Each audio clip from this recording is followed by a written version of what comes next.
expect to conclude this at around 3:15 or 3:20 p.m. When did it get signed? Was it before or after the election?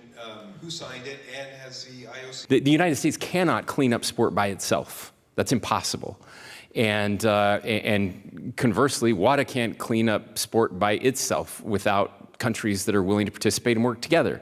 And so that's what we're going to do. We've had difficulties in the past, and I'm sure we'll have difficulties in the future, but we will get through this. I'm confident that we will get through this. It's a great day for Salt Lake City, but you must know that this WADA issue is going to be a source of questions. It isn't one organization against another. It is two organizations who both want the same thing, that are working toward the same thing, and may not always agree on the path to get there. And our job is to support both in that journey and to help bring them together to ensure that, in fact, we are collectively galvanizing the movement, right? Our organization, the athlete community, all the national governing bodies, the organizing committees, of which we now have two, to work toward ensuring that we help strengthen WADA in its role and USADA in its role and other national anti-doping organizations around the world. It takes all of us to make that happen.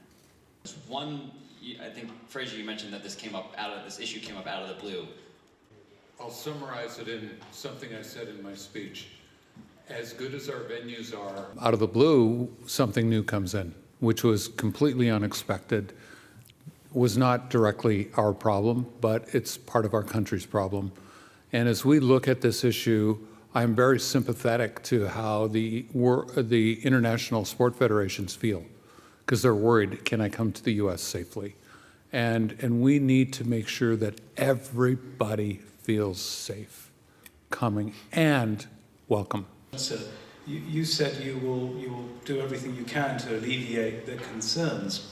We are deeply divided in the United States of America. This is true, I think, in many nations in the world. There's so much polarization, political polarization that is happening.